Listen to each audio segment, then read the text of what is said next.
70 और 80 के दशक का हिंदी सिनेमा का यूनुस परवेज का जिक्र आज हम करने वाले हैं, जिनकी चर्चा के बिना सबको अधूरा सा ही लगता है। इस दौर में बतौर चरित्र अथवा सहायक अभिनेता यूनुस परवेज सिनेमा की अनिवार्य जरूरत जैसे हो गए थे। यश चोपड़ा निर्देशित, सलीम जावेद द्वारा लिखित और अमिताभ बच्चन, शशि कपूर अभिनीत दीवार फिल्म याद कीजिए। यूनुस परवेज वहां रहीम चाचा के रूप में मौजूद थे।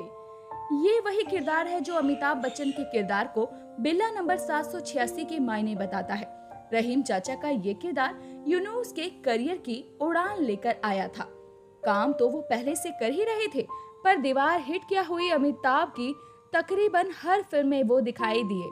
यानी अब उनका सिक्का मुंबईया फिल्म जगत में चल निकला। हालांकि इसके बाद वो प्रकाश मेहरा की बतौर निर्देशक डेब्यू फिल्म हसीना मान जाएगी में एक पंजाबी चौकीदार की भूमिका भी निभा चुके थे।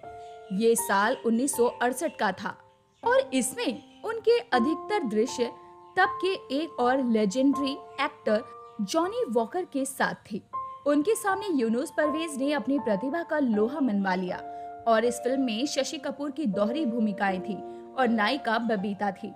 हसीना मान जाएगी से पहले वो 1963 में आई फिल्म कण कण में भगवान, सहेली, भरत मिलाप और पिंजरे का पंछी जैसी फिल्मों में काम कर चुके थे, परंतु उनको पहली बार गंभीरता से हसीना मान जाएगी में निभाए किरदार से ही नोटिस किया गया। उन्होंने राजश्री प्रोडक्शन की फिल्म उपहार में भी अपना अभिनय दिखाया। उपहार में वो बनवारी के किरदार में नजर आए थे और उन पर एक मशहूर गीत मांझी ढूंढे नैया किनारा भी फिल्माया गया था। लेकिन उनके करियर की सही उड़ान दीवार फिल्म के उस छोटे से रोल से ही मानी जाती है।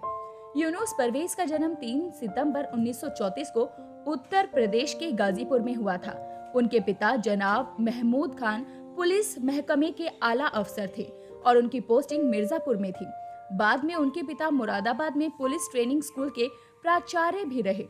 यूनुस की शुरुआती पढ़ाई लिखाई मिर्जापुर, जौनपुर जैसी जगहों पर हुई और उच्च शिक्षा के लिए वो पूरब का ऑक्सफोर्ड कहे जाने वाले इलाहाबाद विश्वविद्यालय आ गए।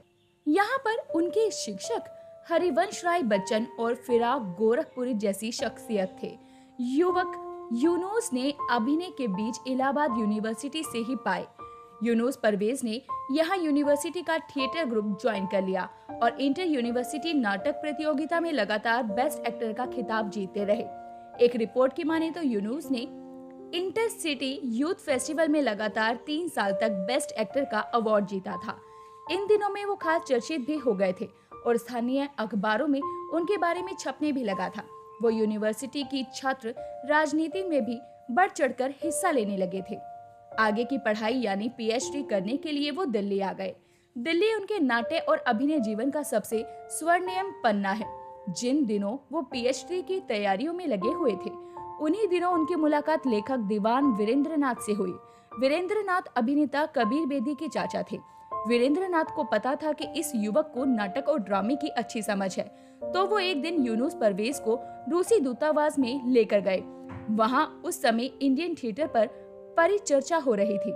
यहीं पर यूनुस परवेज की मुलाकात भारतीय रंगमंच के सबसे शानदार किरदारों में से एक हबीब तनवीर, बेगम कुदसिया जैदी, माइन कलाकार इरशाद एवं कवि नियाज हैदर से हुई।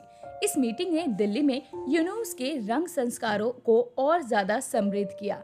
इसी समय उन्हें उत्तर प्रदेश का बेस्ट एक्टर अवार्ड भी मिला था।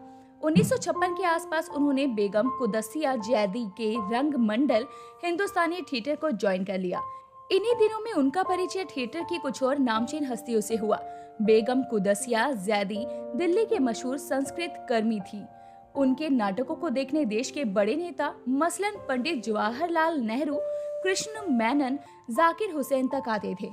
इन्हीं दिनों मिस्र के राष्ट्रपति के आगमन पर राष्ट्रपति भवन में शकुंतला नाटक का मंचन हुआ, जिसमें यूनुस परवेज की भी महत्वपूर्ण भूमिका थी। किंतु बेगम कुदसिया जैदी के असमय देहांत के बाद हिंदुस्तानी थिएटर बंद हो गया।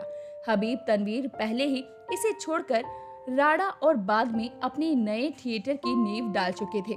इसके बाद यूनुस 1964 में मुंबई चले गए। वहां जाकर उन्होंने इप्टा ज्वाइन कर लिया। यहाँ उनकी मुलाकात बलराज साहनी, रमेश तलवार, नरेंद्र शर्मा, सागर सरहदी, ख्वाजा अहमद अब्बास MS सेथ्यू से हुई, जो पहले से ही थिएटर और सिनेमा के सम्मानित नाम थे। इब्टा के साथ साथ यूनुस हिंदी फिल्मों में भी छोटे मोटे रोल करने लगे। उनकी फिल्मी यात्रा का दायरा 60 के दशक से लेकर 90 के दशक तक पसरा रहा।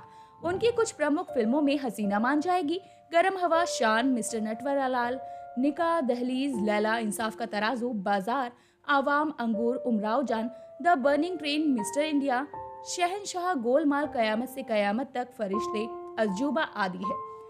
यूनुस परवेज ने लगभग 400 फिल्मों में काम किया।